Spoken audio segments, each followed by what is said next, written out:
Welcome everybody to the Type Thursday Book Club. This week we got a special guest and a special book. Thanks for everybody joining us on YouTube and on LinkedIn. So this week we have our host, Thomas Jockin, right here, as the founder of Type Thursday. We have Michael Mondragon of Type Thursday Phoenix, Matheo of Type Thursday Los Angeles, and we have a special guest this week I'm very excited about, Zach Hill. Zach, it's a pleasure to have you join us today. Thank you for having me. I'm excited. Yes, it's very exciting. So, what are we reading this week, everybody? We are well, actually, I don't have that slide up yet. First things first, what is Type Thursday? Type Thursday is a meeting place for people who love type. We meet in person at Type Thursdays around the world, right now in Phoenix and LA, where people share work in progress projects related to letter forms. And you have dialogue with the audience. You get feedback. It's energizing. It's giving. It's a fantastic in-person experience. When we're not in person together, we're online here at the Type Thursday Book Club. So there's my slide. So this week, the reason why Zach is here, we invited Zach is because of his background as a strategist. And this week we are reading This is Strategy by Seth Godin. So that is the book we're reading, and we are applying our rubric. So reminder, what is our rubric we've been using this season is 5 criteria: clarity of concepts, visual inspiration, practical application, typographic insight, and overall impact. Our format is everybody privately read the book. We rated it. We do not know our ratings of one another. We're now coming live, and we're going to reveal our ratings and our reasonings why we rate the book according to these rubric. And we're going to have a discussion about it. It's going to be a lot of fun. And don't forget to add your ratings as we go over the sections on the chat. So with that said, Michael, roll us through. Oh, as I hit my mic. Roll us through to the Big Jam board. Our revealing order will be Matheo, then Zach, Michael, and then myself. Alrighty, fam. So This is Strategy by Seth Godin. Definitely one of the best books on strategy, and one of the few that I had seen out there that got me into thinking about design at a bigger level. And I'm really glad we read this book because it came at such a perfect time where I'm actually working with a client right now to bring design strategy to the business table. And so this was just divine timing that it all came together. One of the strongest things about Seth Godin's writing style is I think he's really clear. Like he goes through argument after argument, giving us wonderful examples and demonstrations. So this particular criteria, I'm falling right at a 4.5. I wanted to give him a 5. I did. But there were definitely some sections of the book, some areas where, because I'm dealing with a strategy problem now, I was like, oh, I just need a little bit more. Like, I just need a little bit to take me past, like, you've revealed to me the concept. You've explained to me how strategy can help. And you've given me some small examples, how this plays out in systems and systems that fail, systems that succeed. But then it was just missing the extra piece for me to explain it and, drive it home for me. And that was my assessment on clarity of concepts. Sweet. I think it's my turn now, right? Oh yeah. Awesome. So I'm kind of in a similar boat in the sense where I think his writing style and the way he's approaching explaining strategy is pretty strong when it comes to teaching the basic concepts and like how to approach strategy as a practice. But I do think there's something left to be desired when it comes to some of the tactical applications, or like how to do strategy in a business environment or a design environment or a UX environment. So because of that, I'm close to you, but I'm actually going to go a 4 instead of a 4.5. I think it's obviously pretty solid, but again, like if you're looking to get a book on like how to do strategy in like a conference room or with design clients, I think there's better options than this. But if you're looking to get a good concept of what strategy can be for your business and your clients, I think this is solid. Yeah, I agree with the first 2 scores here. I'm gonna probably go right under Matheo right here. I'll put my my forehead or his chin right there. Yeah, so I'm pretty much at the same spot too. Like I wanted to give this a 5 as well. Having read just a few of Seth Godin's other books, I was really looking forward to seeing this one because I had not been able to have the time to dive into this one, but having this book club is a good reason to do this, and I think that like these are complicated things. So and again, like Matteo said, this was like a perfect timing for me as well, because it was a great reminder that if you don't have a strategy, then there's one thing between planning and then there's also strategy. But you're right. I feel like I didn't get enough out of it. I got the reminder of like what I should be doing, which is thinking to myself like instead of asking like what should I do next, I should be thinking like what change do I want to make. And I think that was that differentiator was a really good reminder for me. And especially these are very trying times and we're all trying to find work and trying to do bigger things, and I think the strategy it's always going to be the most important thing. And right now I have a big to-do list rather than strategy. So it was a great reminder for that. So I think my job, once again, old man Jockin coming in as the curmudgeonly hater of the group. So rating this week, I think similar, kind of building what everyone's saying here to kind of save the suspense. I gave it a 3. Here's why. The idea is super solid. I think, quite frankly, the notion of time, and that's the relationship of what strategy is. Strategy is a relationship to time. That's right there. Congratulations. You just got the big idea of the book, right? So like it's there. That's fantastic. And then it's almost as iterate. And then it's the aspect of that other aspect is relationship to probability. So the idea of like based on contingency of the future, how do you respond to that? That's a relationship to probability. So that's a absolutely great heuristical stance. Time and the idea of elegance, right? The idea of thinking in design with a strategy orientation is not just a bunch of disparate things, but thinking about them as a unity that come together and kind of and have a multiplying effect to achieve a business goal, especially under limited resources or constraints and limitations. Fantastic. Here's the problem though. I understand this because I've been doing this kind of thinking for 15 years, right? So the systems level thinking, I think of designers, we've used the language of systems thinking. Like this is something that we Seth doesn't say that, but that's basically the closest I think link for us is that kind of thinking. If you're a brand new person in the field, there's no way you're catching this. You're just going to get washed over with these aphorisms basically over and over again. And you'll get a vibe. I consider this a vibe book. So it's very good. Hit this book on a 2X and just vibe out to it. You're going to get a lot of vibes. But in terms of like the real, which is great for people who already know it. Like for those who already like, this is a fantastic book for remembrance because if you already live in this space of thinking, you're going to get a lot of insight from this book. You're going to get reminders. It's fantastic for that.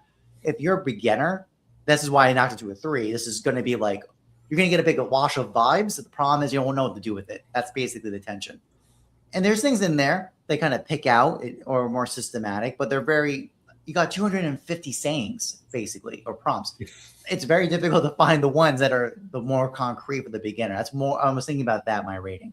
So overall, but pure vibes, but great insights. I think just even those 3 heuristical outlines, which many of the aphorisms are pointing to or referring to is fantastic value and understanding. I think it's good things you absolutely need in the industry, especially if you want to level up in your career to a more senior level position or a leadership position. This is all you're thinking about.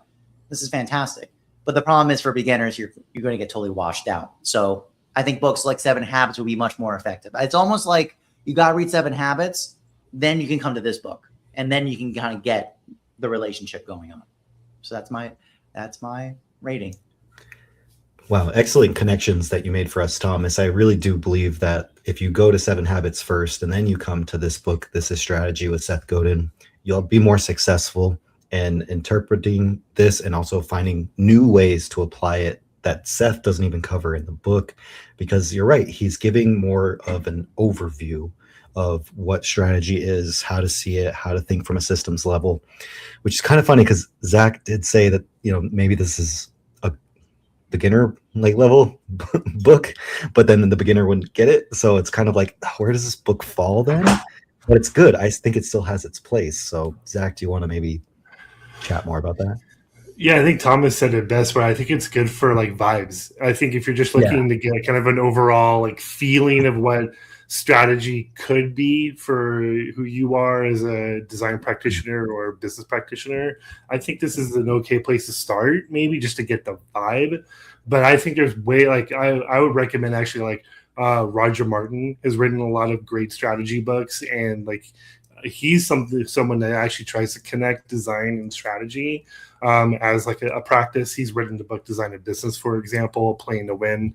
And I bring those books up because those are very kind of if you want to integrate strategy into your design practice, those are great, tangible, ideas and frameworks you could bring into your practice. Where, again, this is more if you're trying to get a general vibe, that's something here, right? But you're not going to get much more than that, I think.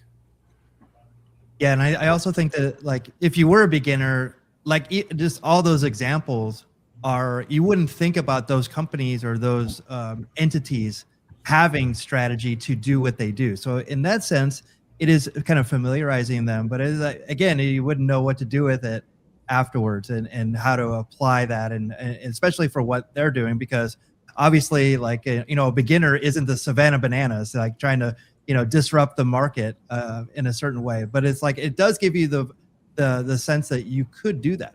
You could disrupt the system, but you'd have to do it on your level.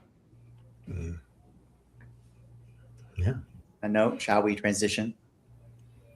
And chat, if you've read the book, don't forget to drop in your ratings in each criteria as well. This is going to be a fun one. Yeah. You're up. Oh God. Okay, so throughout this entire book, the only illustrations that you will see is a hilarious bull rhino. That's that. And then there's some very few diagrams so that are just really simple. So for me, the rest of it's just walls of text. And unfortunately, Seth Godin, as a designer, I was hoping for more on visual inspiration, even if it was visuals that bring home the concepts and some of the metaphors or some of the ideas and the systems thinking. I think there could have been some fun ways to visualize that and help drive these concepts home for the readers. And I think that would have strengthened it in a lot of ways. So I'm landing on a solid, we don't have it here, but I wanted to say 0, maybe a 1, because there's some graphs in there, but pretty solid low ranking for visual inspiration. As a designer, you're not coming to pick up this book to try and get inspired visually. Don't anticipate that here. It's going to be vibes. It's going to be a learning about strategy and maybe some ideas on how you can expand your thinking. That's well said. It's hard for me to disagree, obviously. That being said, I'm going to give it a 2, controversial, but only because it has the 2x2 grid in there as a diagram, and I think that's an incredibly important strategy tool. So I'm glad he gave it a little bit of love. I think most strategists will draw some kind of 2x2 grid in their practice and use it in some way. So I think it was cool that he called it out. I probably should give it a 1, but I want to give the 2x2 grid a little bit of love. So that's what I'm going to go with 2 here. I love that.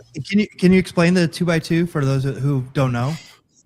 Yeah, so essentially I should have probably bookmarked it, but you have an x-axis and a y-axis, so you create this 2x2 grid, and essentially you use it to create extreme opposites for either for clients or for your strategy work.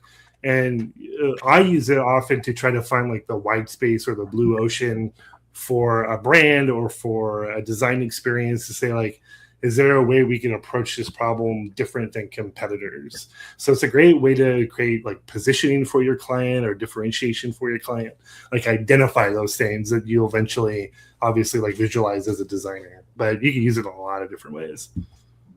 Very cool. Yeah, I see a lot of those now. Go ahead. Oh yeah. I'm going to put mine at a 1. This is it's even worse for me because I don't have the physical book, so I didn't I wasn't even able to see any of the graphs. I would have had to go to the website or the extra reading. But this book relies on stories, metaphors, and concepts rather than visuals. So you're not going to get any case studies where you can actually see things. So for our purposes, for what we do, it's probably not the best visual inspiration.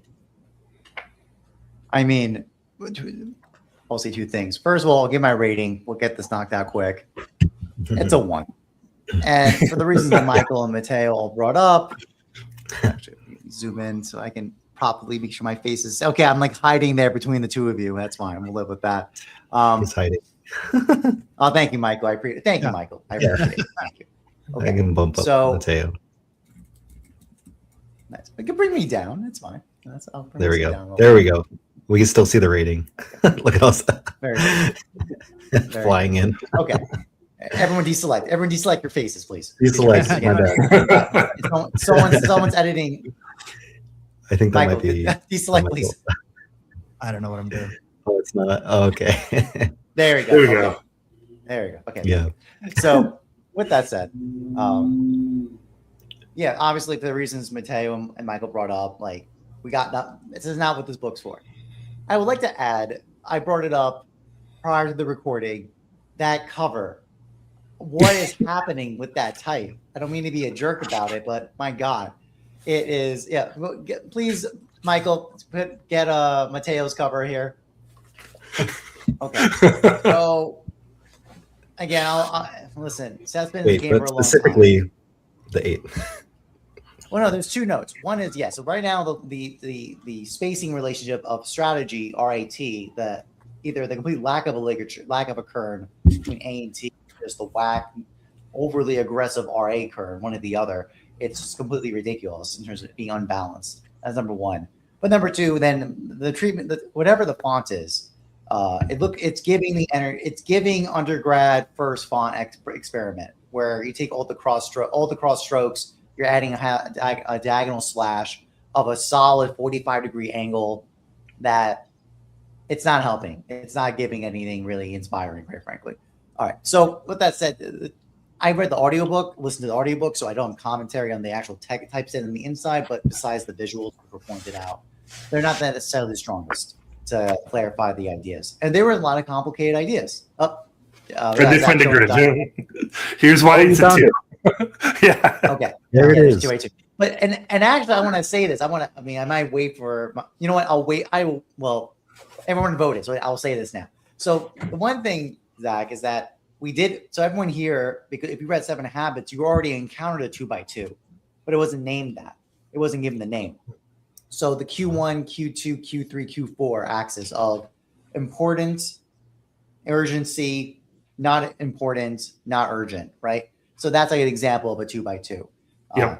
Typically, that's using contraries, right, for the opposites on the X and Y axis. But usually you might use more complicated, like not this. You might do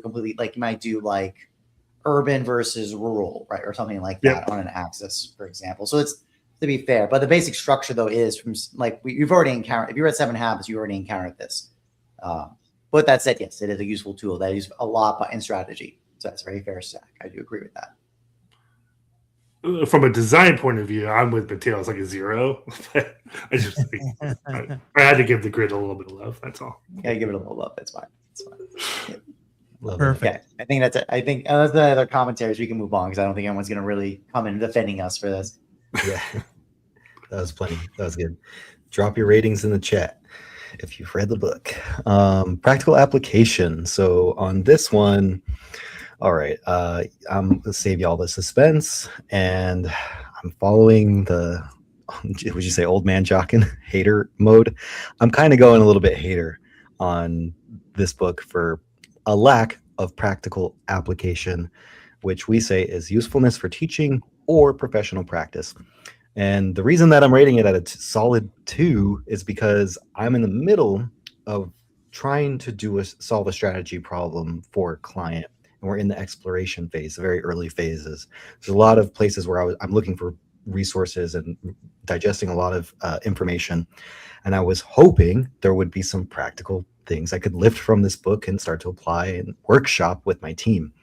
And it's not there. It's just not there. So the book has certainly opened my mind. Seth Godin, you did a good job of like opening my mind and expanding my field of view of what strategy is and can be, and what it looks like when it fails and what it looks like when it succeeds.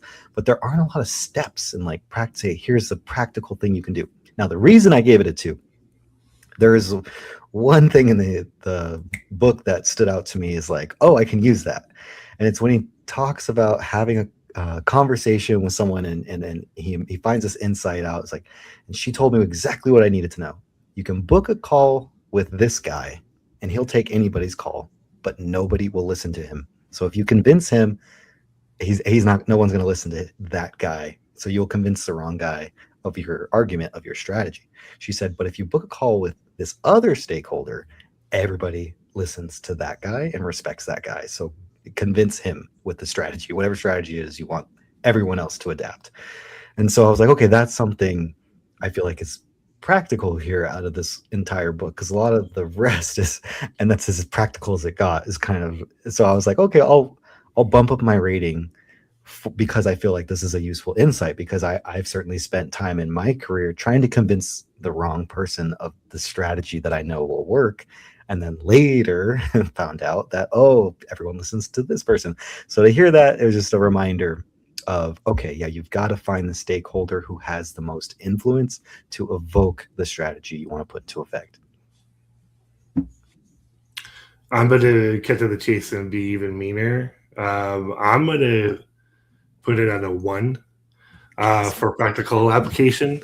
Again, like I think if I wanted to give if I wanted to tell a student or someone that wanted to learn strategy, like just from like an inspirational vibe level, I'd say, yeah, this is a great book to pick up and just get a kind of the idea of what strategy is. And there's a lot of inspirational riffs, as he calls it, a lot of interesting things to think about. But for the actual application and practice of strategy, again, like I said earlier, there's like dozens of other books, frameworks, tools, brief templates, structures, etc., that I would use before this when it comes to like teaching and applying it to a design practice or a strategy practice. Yeah. Oh man, for one, oh no, actually Michael was next first. Actually, not me. Well, I'm gonna put it at a 3 only because like again, you're both making valid points. Totally. Again, for me, it was like as a professional also, it was a good reminder too for me to, to think about, I always say it to other people, but I rarely say it to myself, which is like, who am I, like, I always think to myself, like, who am I trying to serve? Like, what do they want, or what change do they want? And then, so like this was, it kind of reminded me of that, but you're right. It's, on the other hand, I'm just like, well, I'm here again. So it's like, I needed that reminder, but I actually didn't know where to go. And you're right in the sense that, that there are other books that actually go further in depth than this. And, using all the examples was a great way of doing it. And it makes me think like, how could this book have been better at that? So yeah, there was a little bit of a void in that. And especially, knowing his other books as well that, laid it out pretty well. Yeah, I'm thinking that this one was not as in depth as I think we all wanted it to be. I think as Michael said, I think Matheo and Zach made very good points, but I surprisingly was very generous. I gave it a 3 because of actually the same reasoning of Michael. This is a vibe book. This book is a vibes, and for actually, like if it was for the students, it'd be a 1. I'm right there with Zach. This is not going to work for students at all, and for the reasons similar to what Matheo said. If you're looking for the real like application of the strategy, no, you're done. Not this book. But if you're a professional who already does strategy, who does higher level thinking, strategic planning, alignment of multiple resources, especially against constraints and relative to time, looking out into larger time frame, which is something I always advise chapter leads on our weekly calls. I'm always saying, don't think about what needs to be done this week. We got to think about what's going on a month from now, 3 months from now, 6 months from now.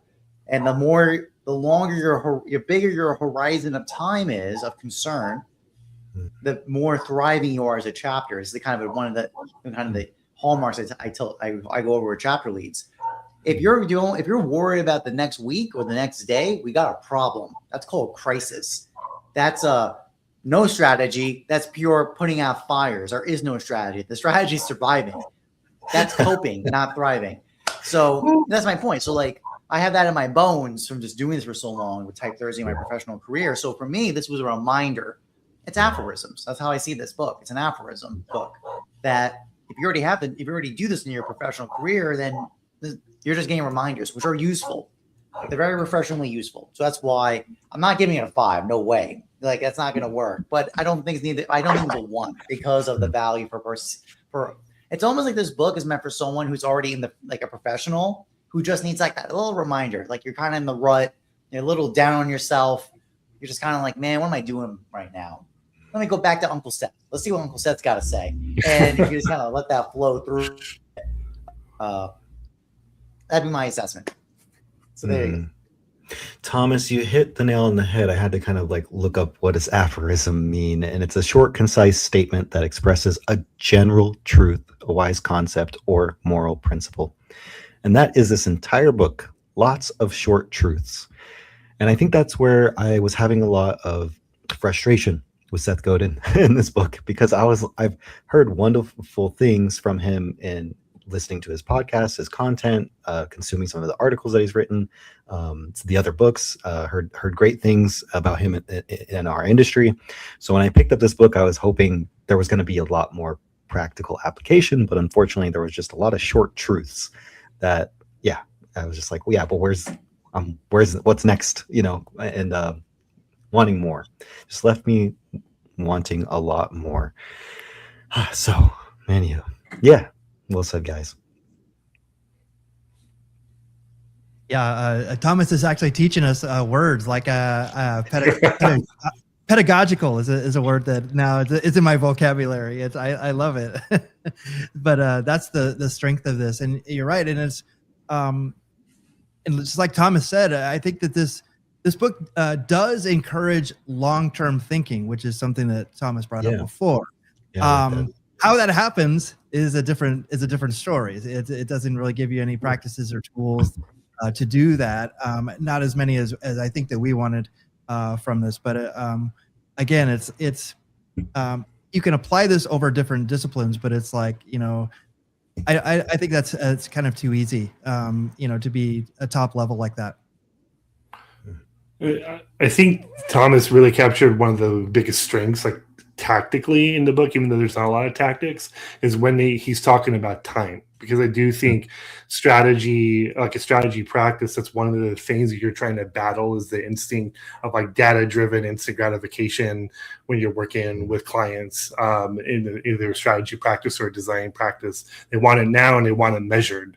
And a good strategy is about, it's not going to be measured that often, and it's about setting up the long game for your business or your brand or your user experience, etc. I think he does a pretty good job of talking about that in a lot of ways. So maybe I'm a 1.5 now, but well, this is why we do the blind reviews, and I was persuaded. The reason from you guys, Matheo and you, Zach, were very reasonable as well. Yeah, nice. Woo, here we go.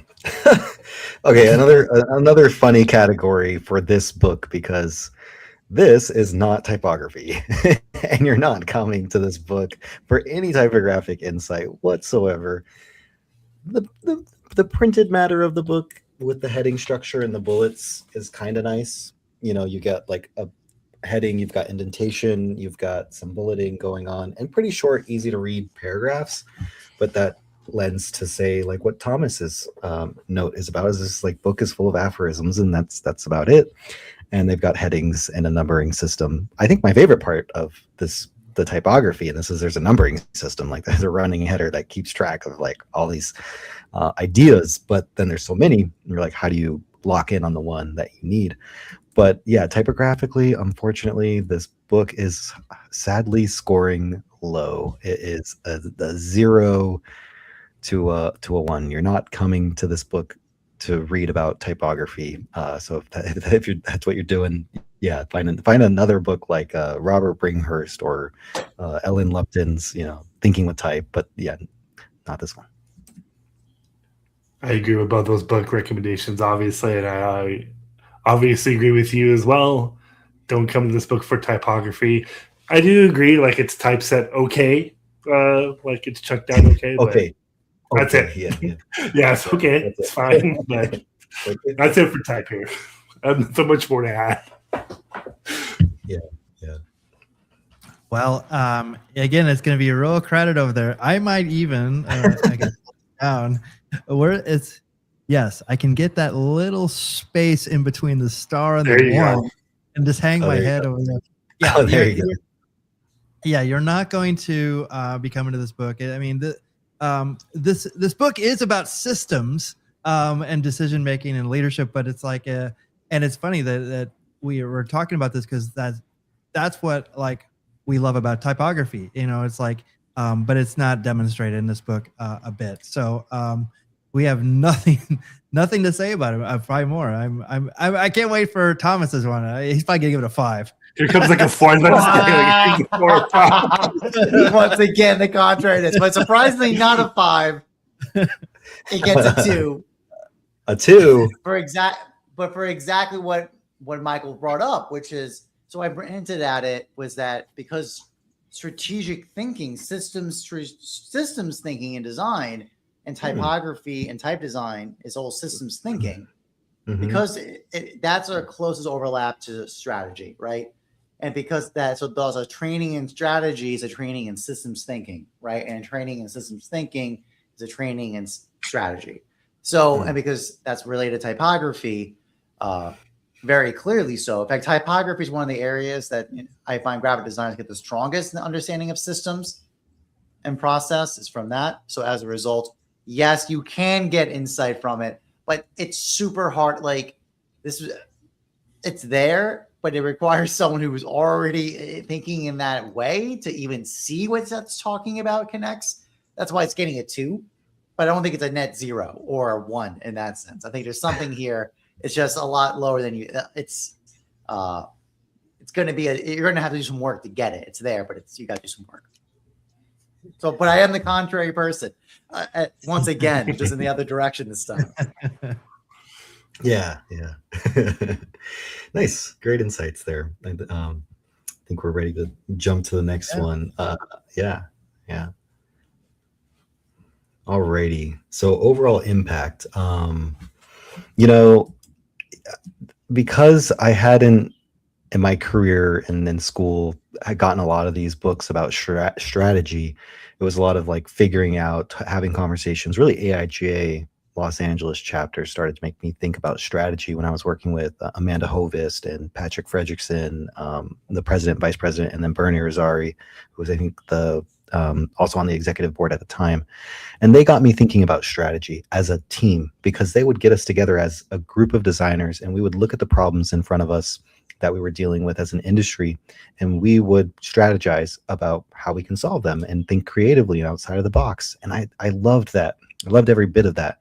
And I wanted more. So I hadn't seen a lot of materials that kind of expanded my mind and expanded my thinking about strategy.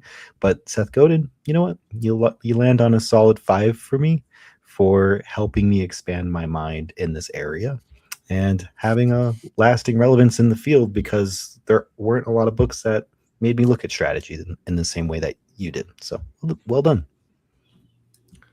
For many of the reasons you just said, Matteo, I'm also at a 5, because Seth Godin is a great marketing thinker. He's written a lot of marketing books in the space and just creative thinking in general, right? And so if someone with that kind of stature and influence in the creative space to write a book on strategy in a way that's fairly accessible I think is impactful for the strategy space and the industry, and it's hopefully going to allow more creative professionals, designers or otherwise, to interact with strategy maybe in a way they haven't done so in the past. So I do like the impact that it's creating in the sense where, to your point, Matheo, we need more accessible strategy books, because I think strategy can feel intimidating to a lot of creative professionals, and hopefully books like this kind of disarm that feeling a little bit. So that's why I'm at a 5.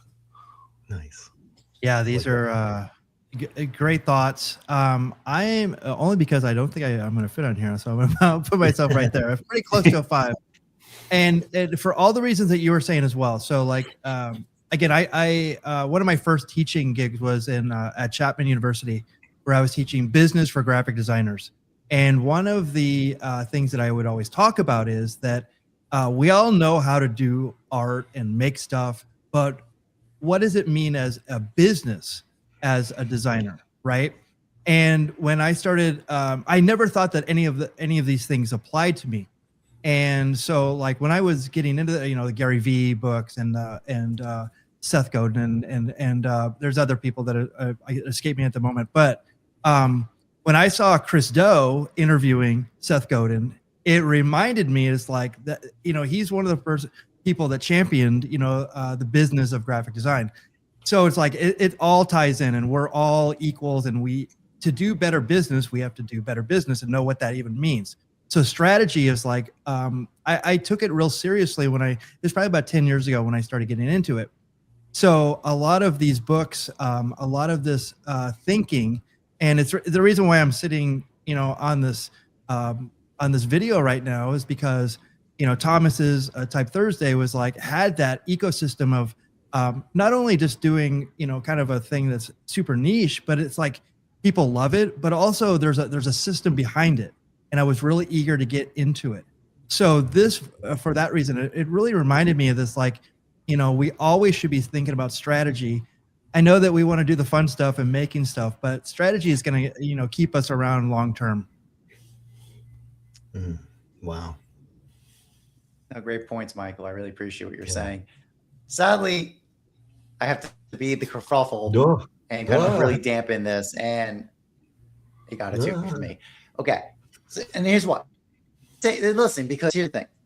It's going important for all the reasons listed out. Yes, he's a very huge influence in marketing. I think especially my introduction with Chris Do. When Chris Do interviewed him, I remember watching that interview. I remember that. So these things are, so it's not to say that Seth himself is not influential. He is. I think he very much is. But that's his marketing books. His marketing books are where I find his influence is significant. Like this, any of those other books, you would get a 5 from me instantaneously. But this is strategy. So that's different. It's related, but it's different, right? In terms of, and actually, quite honestly, in terms of Matheo, especially critique, or even everyone in his group of like, how do you apply strategy?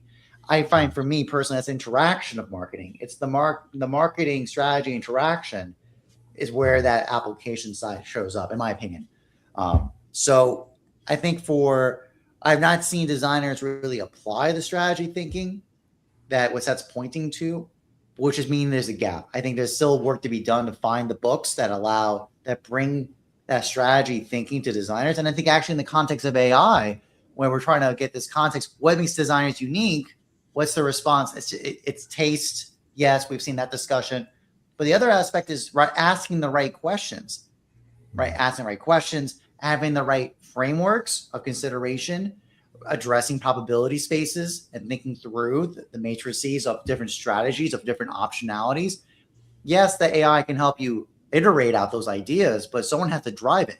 You have to drive those points. That requires the kind of soul that the strategy, systems thinking, and design is supposed to give you. So anyways, so that's what I think. I think that book needs to be written. I have not seen that book articulated yet. So this book is a very important, I think, contribution along the way. But in terms of that real connection for designers to understand what is the relationship constraints, the relationship to time, responding to probabilities, those are the things of needs to be considered, which are for me the biggest hallmarks from the book, which are very insightful, but you got to fight for it. You have to have lived that life of practice to understand that. and these aphorisms of this book help you remind you of it. But for influence in the industry, we have a book coming up next week called The Stroke, which absolutely in type design had a massive impact. Basically, you can't throw a rock down the street until you throw a rock down the street. There's a font made influenced by that book, basically, in the last 20, 30 years, I would say. So in contrast, so that's why it's getting a low rating for me for those reasons. But I think one of the reasons that Matheo, Zach, and Michael brought up are all very valid as well. Wow, Thomas. I'm excited now for the next book. And I'm also excited to see, like you said, if there's a book that can come in now and talk and combine the ideas here of like what design is and becoming, and combining the strategy and the creative thinking. We need that. There's definitely a text that's like we need right now. They're out there.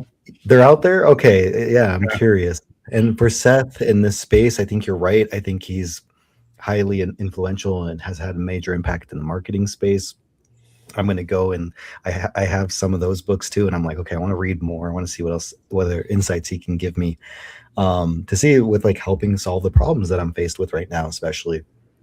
But I felt like this book is still doing good. I think it still has lasting relevance, especially because it's not dated by, I think, anything. Like if he was talking about software or like what tools we're using now, it'd be like, okay, it's out of date. If he's talking about maybe prompting and how we prompt now, it'd be out of date. And something he did in the edition that I have, he updated it to talk about like Claude AI and everything that's sort of happened and been implemented and how we can use those things and incorporate them in strategy. So I liked that as well. So I feel like he's had a good impact. He's kept the text up to date, and he's written about the subject in such a way that it can have a lasting influence in a way. Yeah. I love it. And so Zach, what are some of the books that are out there that?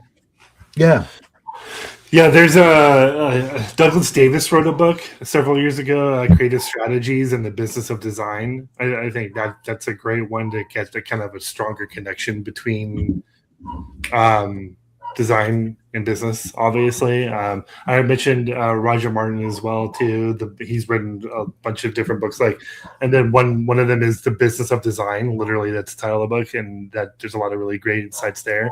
But also Playing to Win.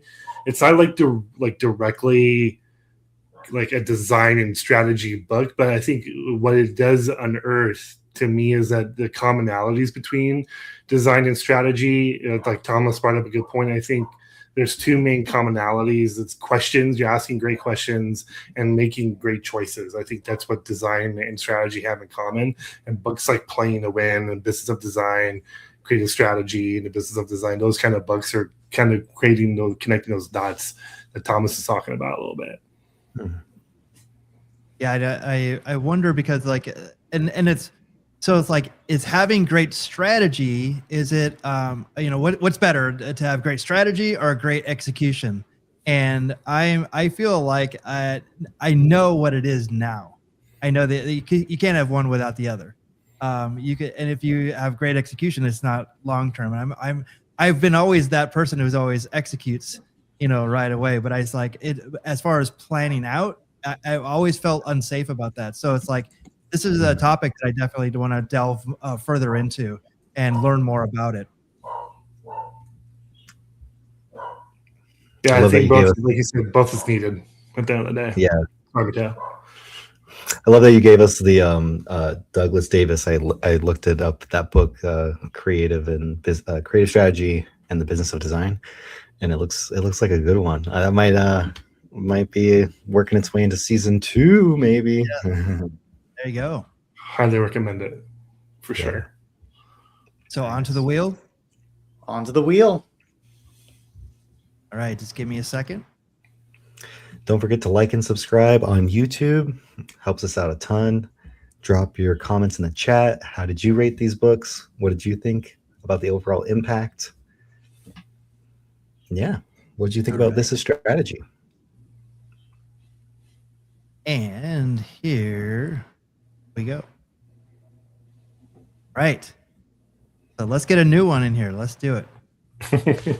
Yeah. Spin the wheel.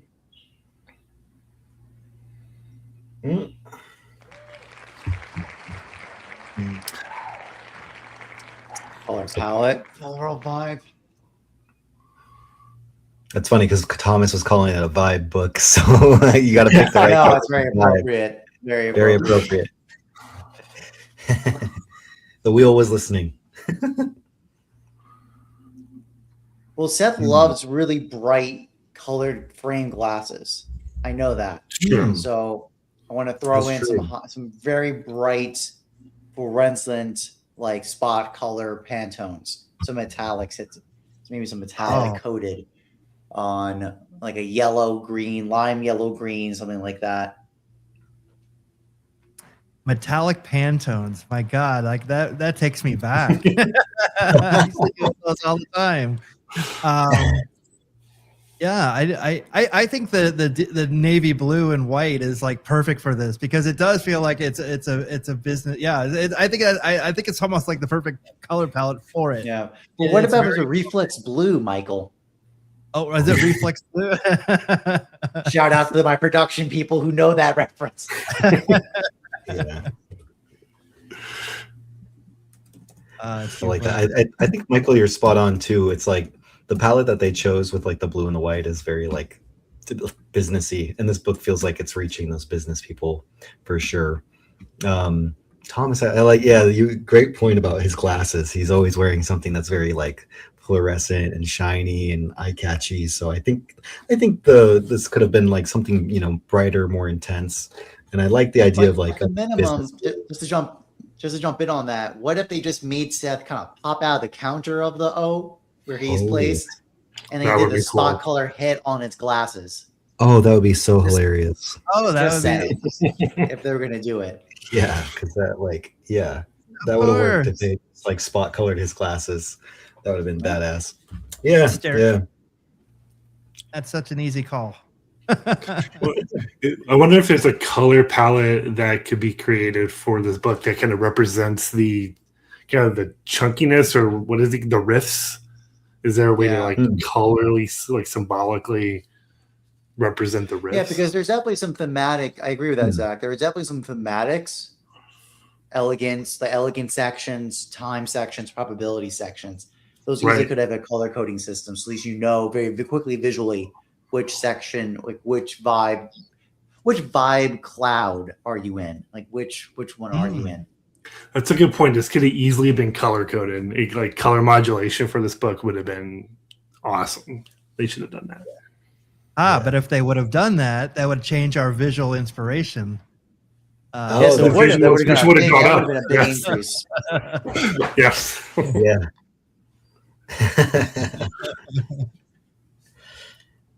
Nice. All right. So with that said, we're almost done with season 2, and it's been a lot of fun to have Zach with us on our episode. We only have 2 more episodes. So it's next week we have The Stroke, Theory of Writing. Then we have Typography, the Idea Book.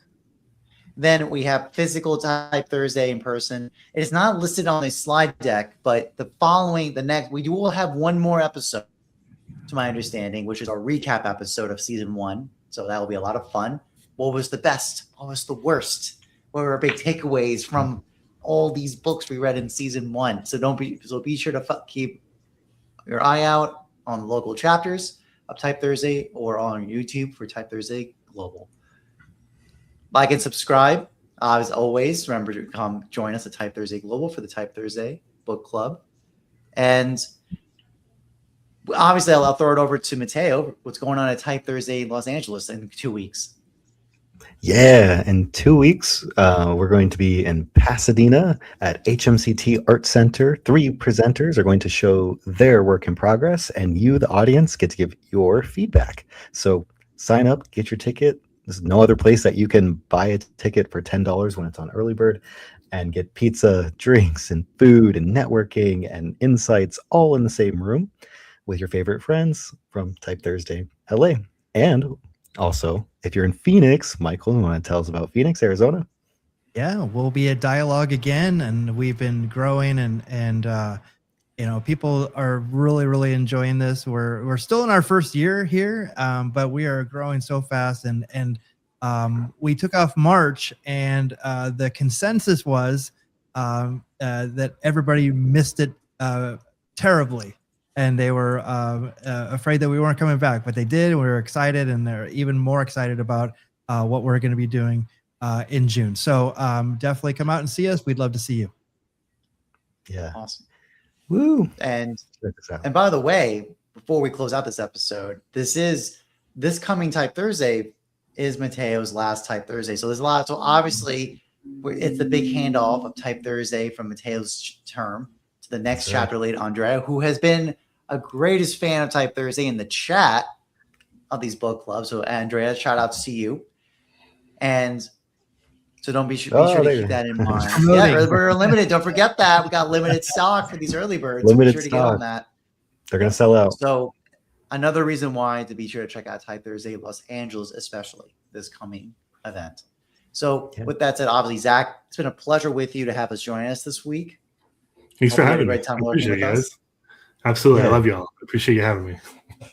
Thank you, Zach. This has been awesome. Well, everybody, it's been a great Type Thursday book club. Be sure to like and subscribe. Grab the next book, The Stroke by Harriet Nordside.